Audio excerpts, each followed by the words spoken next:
Bonjour, bienvenue dans cette nouvelle vidéo. Deuxième vidéo sur les sommes. Celle-ci, elle va être assez relax, assez tranquille. On va voir comment montrer certaines formules de somme par récurrence. Alors voilà le contexte.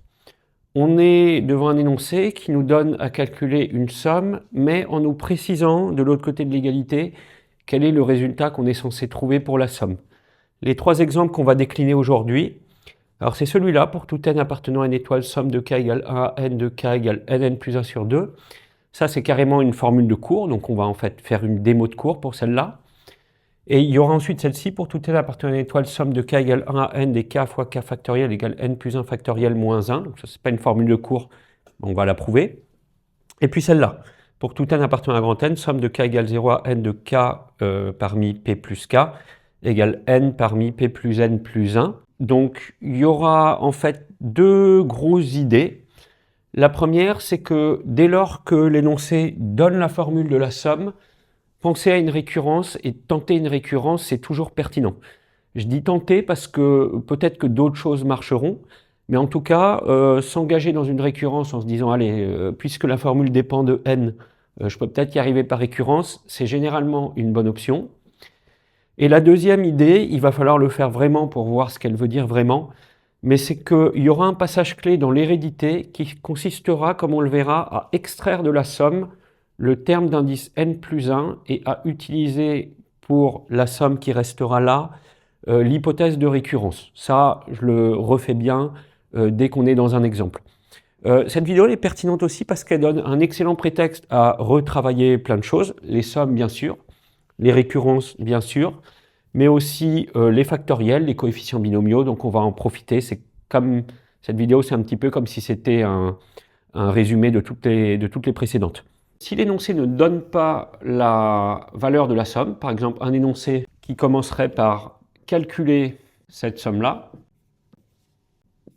alors celle-là, on l'avait traitée dans la vidéo précédente, on l'avait faite par télescopage, avec une petite astuce avec un plus 1, moins 1. Une telle question d'un sujet, elle ne se prêterait pas à ce qu'on va faire aujourd'hui, parce que pour pouvoir faire ce qu'on fait aujourd'hui, il faut vraiment que l'énoncé donne la valeur du second membre de l'égalité, comme on va le voir. Par contre, un énoncé qui serait formulé comme ça, montrer que, je n'ai pas quantifié, mais ce serait un pour tout n appartenant à une étoile, montrer que cette somme-là vaut 1 moins 1 sur n plus 1 factoriel. Ça, on l'avait fait par télescopage l'autre fois, mais on pourrait aussi, avec ce qu'on va faire aujourd'hui, le faire par récurrence. Donc bref, technique applicable uniquement quand le second membre de la formule est donné par l'énoncé. Ok? Eh bien allez, faisons l'exemple 1, voir comment ça se passe. Donc c'est la formule de cours, montrons que pour tout n appartenant à une étoile, somme de k égale 1 à n de k égale n plus 1 sur 2. Ok, donc c'est cette formule-là, on va l'appeler Pn, ça va être la proposition n de notre récurrence, et donc on va montrer par récurrence cette proposition Pn. Donc pour l'initialisation, notre quantificateur c'est un n appartenant à n étoiles, donc il nous faut initialiser à n égale 1. Il faut donc qu'on calcule cette somme pour n égale 1, puis qu'on calcule ça pour n égale 1, et qu'on voit si les résultats donnent bien la même chose. Donc, vous le savez, j'aime bien rédiger avec d'une part, d'autre part. Je vais dire d'une part, somme de k égale 1 à 1, parce qu'on prend cette formule en n égale 1, de k. Alors cette somme ne contient qu'un seul indice, en fait, qui est 1. Donc elle contient qu'un seul terme qui vaut 1. Donc son résultat, du coup, c'est 1.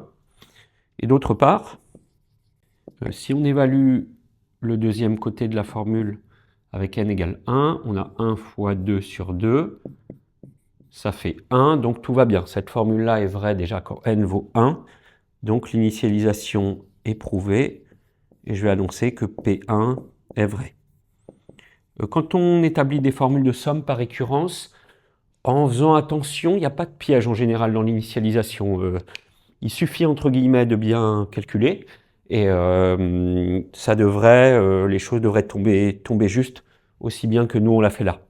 Alors c'est plutôt dans l'hérédité que va se trouver le passage, je ne vais pas dire périlleux, mais le plus technique. Regardons, donc hérédité, je vais remettre toute la rédaction de rigueur. Supposons la proposition n vraie pour un entier n donné. Et montrons la proposition Pn plus 1. Et ici, point important, je vais le mettre en couleur, je ne peux que vous encourager, dans ce type de contexte, à préciser tout de suite qu'est vraiment la proposition n plus 1, parce que comme c'est notre but à atteindre, si on peut se le mettre sous les yeux, on verra mieux quel but à atteindre. Un peu comme un bateau qui devrait se diriger vers un phare et qui voit les lumières du phare et qui sait quel chemin il doit prendre. Donc, je vais tout de suite faire l'effort d'expliquer ce qu'est Pn plus 1 en disant c'est-à-dire, et Pn plus 1, c'est cette formule-là, mais avec n qui devient n plus 1. Donc, cette somme donne somme de k égale 1 à n plus 1 de k. Et ce côté-là, pris avec n qui devient n plus 1, nous donne n plus 1, facteur de n plus 2 sur 2. OK. Donc, notre but, dans cette récurrence, c'est d'établir cette formule-là. Alors, voilà comment on va faire. C'est ce que je tente d'expliquer par ce schéma-là. On va partir de cette somme-là. Je vais mettre un « on a » qui annonce le départ de nos calculs. Prenons cette somme. Somme de k égale 1 à n de plus 1, de k. Et faisons cette manœuvre-là. Donc, c'est vraiment la grosse idée clé de cette vidéo. C'est de faire sortir de cette somme le terme d'indice n plus 1. Je m'explique. Cette somme-là, si je la déroule, je vais le faire ici, elle s'écrit A1 plus A2 plus A3, etc. Les deux derniers termes étant AN pour l'avant-dernier et AN plus 1 pour le dernier que je fais exprès de mettre en rouge. OK ? Et bien, il se trouve que tout le total qui est là, A1 plus A2 plus 3 petits points plus AN, il peut se réécrire avec un symbole somme. Et tout ça, c'est en fait somme de k égale 1 à n de AK. Et derrière, on a plus AN plus 1. Ça veut dire que quand on a une somme de termes indexés de 1 à n plus 1 dans la somme, ben on peut ce qu'on appelle mettre à part le terme d'indice n plus 1. Ça veut dire imaginer qu'on l'a isolé en bout de ligne de calcul et qu'on a rassemblé tous les autres ensemble sur ce modèle-là. Donc c'est ce qu'on va faire ici. Prenons cette somme-là et donc regroupons les n premiers termes ensemble dans une somme. Somme de k égale 1 à n de k. Et mettons à part, je garde le code couleur que j'ai utilisé dans la partie droite du tableau, mettons à part le terme d'indice n plus 1. Alors, il faut vérifier quand même ce qui vaut. Le terme d'indice n plus 1, ça veut dire qu'il faut qu'on prenne notre formule qui est là, k, et qu'on l'applique en k égale n plus 1. Ce terme vaut donc n plus 1, justement. OK. Très bien. Ça, c'est la première manœuvre. Et la deuxième manœuvre, c'est que la somme qu'on a récupérée là, somme de k égale 1 à n, eh bien, il se trouve qu'elle obéit à notre hypothèse de récurrence, à notre proposition Pn. Donc, justement, sautons sur l'occasion, et cette somme-là, remplaçons-la par sa formule, n plus 1 sur 2, par hypothèse de récurrence. Je l'écris là. Ça, je prends le code couleur qui est à côté. Ça, on va dire que ça vaut n plus 1 sur 2. Il y a toujours le plus n plus 1 qui est là. Et je vais préciser dans la marge, soit par hypothèse de récurrence, soit avec mes notations d'après Pn. Très bien, donc là on voit qu'il y a un progrès, en particulier cette somme-là, on a réussi à cette ligne-là à l'exprimer sans symbole somme, et nous, je rappelle qu'on veut atteindre cet objectif-là. Donc, il reste à voir si de ça, on peut arriver à obtenir ça. On va vérifier. Je reprends là-haut. Comment on peut améliorer ça, par exemple en mettant au même dénominateur? On a n plus 1 plus 2 fois n plus 1 sur 2, et tout ça se factorise par n plus 1, en n plus 1 facteur de n plus 2 sur 2. Et merveilleux, dans cette récurrence, c'était le but à atteindre. Donc, on vient de montrer que Pn plus 1 est vrai.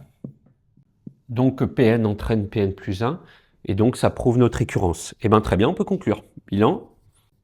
Par principe de récurrence, on a, pour tout n appartenant à n étoile, la formule de cours, somme de k égale 1 à n, de k égale n plus 1 sur 2. C'est celle que vos enseignants appellent peut-être la formule de la somme des entiers. Hop. Voilà, et ça nous fait un modèle, et on voit que cette idée a bien marché. Eh bien, on va la tester sur cet exemple-là. Ok, très bien. Deuxième exemple, mais on va garder les idées du premier exemple et la rédaction type. Donc, je le remets là. Montrons que pour tout n appartenant à n étoile, somme de k égale 1 à n de k fois k factoriel égale n plus 1 factoriel moins 1. Ok, c'est parti. Initialisation pour n égale 1, puisqu'on a quantifié pour n appartenant à n étoiles. Je vais rédiger exactement comme tout à l'heure. D'une part, somme donc de k égale 1 à 1, c'est ce n qui devient 1, de k fois k factoriel. Il n'y a qu'un terme dans cette somme qui est le terme d'indice 1, donc on obtient 1 fois 1 factoriel. 1 factoriel, ça fait 1, donc le tout fait 1. Ok, maintenant d'autre part, évaluons ça en n égale 1, donc je détaille tout, 1 plus 1 factoriel moins 1, ça fait 2 factoriel moins 1, 2 factoriel ça fait 2, donc 2 moins 1, donc 1. Ok, tout va bien, l'égalité qui est là est vraie quand n vaut 1, donc P1 vrai. Ok, très bien, l'hérédité, et on va s'apprêter encore à ce passage technique-là. Hop, hérédité, ok, supposons Pn vrai pour un n donné, un anti-n donné, et montrons Pn plus 1. Et si vous vous souvenez de mon conseil d'il y a quelques minutes, je vais tout de suite écrire ce que signifie Pn plus 1. Pn plus 1, ça veut dire cette formule-là à l'indice n plus 1, donc somme de k égale 1 à n plus 1, de k fois k factoriel, égale ce côté-là, mais avec n qui devient n plus 1, ça va donner n plus 2 factoriel moins 1. Donc notre but à atteindre, c'est ça.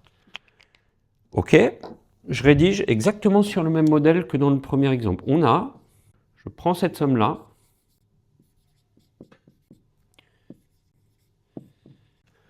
ok, et je mets à part le terme qui est là. Pour faire une métaphore, à mettre un peu de vie dans ces maths, c'est un petit peu comme, par exemple, quand on fait une équipe de foot et qu'il y en a un que personne ne veut prendre dans son équipe, lui, c'est un peu celui qui est tout seul. On le met de côté, eux, ils restent ensemble, et lui, on le met de côté.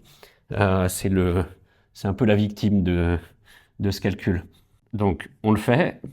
Somme de k égale 1 à n, les n premiers termes, hop, ils forment une équipe, et ils vont jouer au foot. Et lui, qui s'est fait victimer par les autres, bah, il va être tout seul. Et donc, attention, lui, il vaut combien? Il vaut tout ça appliqué en n plus 1, donc n plus 1 fois n plus 1 factoriel. Ok, très bien. Qu'est-ce qu'on fait ensuite? Comme tout à l'heure, cette somme-là, elle répond à l'hypothèse de récurrence, et ben on la remplace par la formule de l'hypothèse de récurrence. Je le refais avec le même code couleur. Ça, je le remplace par n plus 1 factoriel moins 1. Je redescends à côté lui, là. N plus 1 fois n plus 1 factoriel. Et je vais préciser dans la marge que ce passage-là, il est vrai d'après l'hypothèse de récurrence, d'après Pn. OK. Donc on a ça, et on veut atteindre ça. Donc il faut voir comment on va faire. On a un facteur commun ici qui est n plus 1 factoriel. Donc utilisons-le. N plus 1 factoriel est facteur de quoi? Alors il est facteur de 1 ici, et il est facteur de n plus 1 ici. Donc 1 plus n plus 1. Très bien, si vous avez des difficultés avec la factorisation, renvoie la vidéo correspondante. Ce moins 1, on va le mettre en bout de ligne. On se retrouve avec n plus 1 factoriel fois n plus 2 moins 1. OK. Et les choses sont bien faites, comme toujours en maths quand ça marche bien. N plus 1 factoriel fois N plus 2, ça fait très précisément N plus 2 factoriel. Et donc on a atteint notre objectif. Je l'écris là. Cette ligne-là, je la reporte là-haut, mais en la simplifiant en N plus 2 factoriel plus loin moins 1. Et donc on peut annoncer que Pn plus 1 est vrai. Très bien. Bilan, je le mets pour la forme, par principe de récurrence. Hop. Somme de k égale 1 à n de k fois k factoriel égale n plus 1 factoriel moins 1. Et ça aurait été bien de quantifier ici, pour tout n appartenant à n étoiles. Hop là. Good. Une petite dernière, on va la faire parce que c'est aussi un gros prétexte à réutiliser des coefficients binomiaux, ce qui est toujours une bonne chose. Faire là. Et je vous encourage à aller la chercher vous, hein, avant de vérifier, voir si vous êtes capable de refaire dans le contexte de celle-là la procédure de ces deux-là. Ok, donc pour tout n appartenant à grand N, cette fois, on veut montrer somme de k égale 0 à n de k parmi p plus k égale n parmi p plus n plus 1. Je n'ai pas précisé, j'aurais dû, que p dans cette écriture est un nombre entier quelconque positif. Ok, initialisation pour n égale 0 cette fois. Ok, toujours pareil, d'une part, calculons ça en n égale 0, somme de k égale 0 à 0 de k parmi p plus k. Appliqué en 0, on a 0 parmi p, c'est le seul terme de la somme, c'est le terme d'indice 0. Et je rappelle que dans un coefficient binomial du type 0 parmi quelque chose vaut 1. Donc cette somme, elle vaut 1. D'autre part, il nous faut évaluer ce côté-là en n égale 0, donc ça fait 0 parmi p plus 1. Mais même remarque, ce coefficient binomial, il est du type 0 parmi quelque chose, il vaut donc 1. Très bien, donc il y a bien égalité des deux calculs, et donc la proposition 0 est vraie. Et notre récurrence est initialisée. Ok, hérédité, posons Pn vrai, pour un entier n donné. Okay, je ne sais pas combien de fois j'ai répété cette phrase, je fais des maths, je pense 10 000 fois au moins. Et montrons Pn plus 1, c'est-à-dire, hop, essentiel, somme de k égale 0 à n plus 1, du coup, de k parmi p plus k égale ça, mais en n plus 1, donc n plus 1 parmi p plus n plus 1 plus 1, donc p plus n plus 2. Et on veut montrer ça. Ok? Et bien, pour la troisième fois, on va procéder pareil. On a somme de k égale 0 à n plus 1 de k parmi p plus k égale, on met à part le coefficient, le terme victime, on va l'appeler comme ça. Donc, je devrais dire le terme n plus 1, s'il était correct. Donc, qui vaut donc ceci appliqué en k égale n plus 1. Alors attention, p ne bouge pas, p n'est pas affecté par ce passage-là. C'est vraiment k qui devient n plus 1, parce que dans cette somme, l'indice, c'est bien k. Donc, on récupère ici n plus 1 parmi p plus n plus 1. Ok, ça c'est fait. Maintenant, on s'occupe de cette somme. Par hypothèse de récurrence, tac, tac, elle vaut ça. Je la change en n parmi p plus n plus 1. Je remets à côté le n plus 1 parmi p plus n plus 1. Je précise que tout ça est valable d'après Pn. Ok, et on tombe là-dessus. On a ça, une somme de deux coefficients binomiaux. Nous, on veut ça. Comment on va s'en sortir? Alors ici, il se trouve que cette somme-là, elle répond précisément à la formule de Pascal.